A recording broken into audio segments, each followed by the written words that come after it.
جودھی صاحب کو دے دو، دونوں کٹھے لے لو ہوں گے یا بلاول؟ کیونکہ بلاول تو کہہ رہے ہیں کہ میں وزیر اعظم آ رہا ہوں، جس طرح لگ رہا ہے نواز شریف آئے، لگتا ہے وزیر اعظم نواز شریف ہوں گے، تو کس کو دیکھ رہے ہیں نواز شریف آئے؟ اب شہباز شریف صاحب نے نہایت کامیابی کے ساتھ اس کولیشن کو مینج کیا. اسی طرح جو ملک کا اگلا سیاسی اور انتخابی مرحلہ ہے، اس میں بھی ہم چاہتے ہیں اور سمجھتے ہیں کہ تمام سیاسی جماعتوں کو اپنے اپنے منشور، اپنی اپنی پالیسی رکھتے ہوئے ایک دوسرے کے ساتھ ملک کو مضبوط کرنے کے لیے، جمہوریت کو مضبوط کرنے کے لیے مکالمہ جاری رکھنا چاہیے.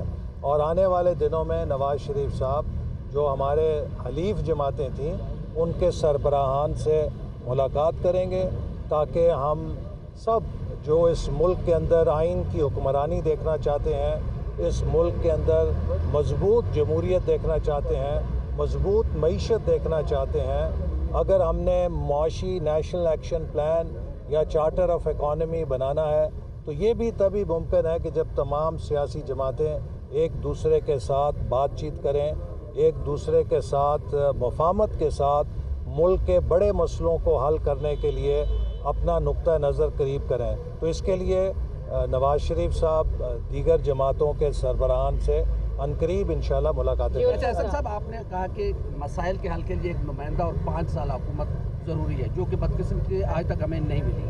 ایک ایسی جماعت جس کا نام لینا آج گناہ ہے، ایسے حالات میں کیسے نمائندہ حکومت آئے گی جب سب کے لیے لیول پلینگ فیلڈ نہیں ہوگا؟ تو ایک پارٹ ہمارا ہوگا جو آنے والی حکومت کو تسلیم نہیں کرے گا، معاملات پھر ویسے ہی رہیں گے. سیاستدان کب بیٹھیں گے، خود مسائل حل کریں گے؟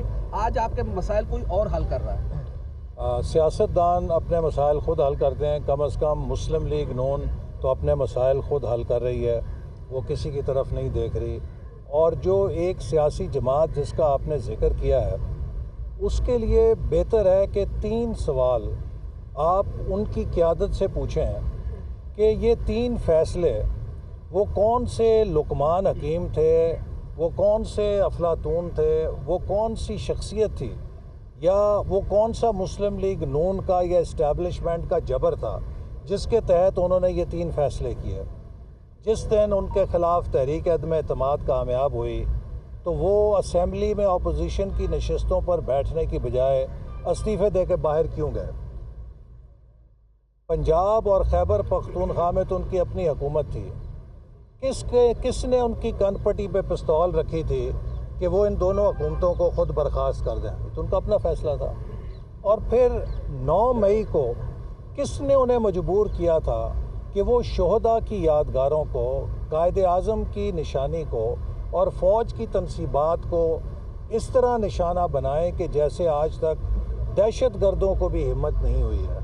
تو آج وہ سیاسی جماعت جن حالات سے دوچار ہے، اس کی ذمہ داری خود اس کے اوپر ہے، کسی اور کے اوپر نہیں ہے. وہ قومی اسمبلی سے استعفیٰ دے کر کیوں گئی؟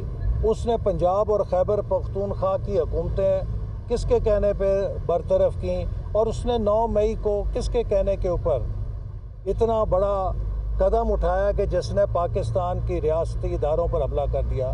اور چوتھا یہ کہ کس کے کہنے کے اوپر انہوں نے پوری دنیا کے اندر امریکہ سے لے کر جاپان تک پاکستان کی ریاست کے خلاف مہم چلائی؟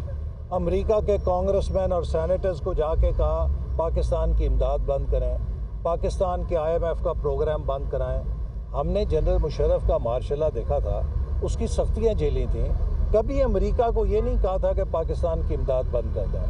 پیپلز پارٹی نے جنرل ضیاء کے کوڑے کھائے تھے، بھٹو کی پھانسی دیکھی تھی، کبھی اس نے بھی یہ نہیں کہا تھا امریکہ میں کہ آپ پاکستان کی امداد بند کر دیں.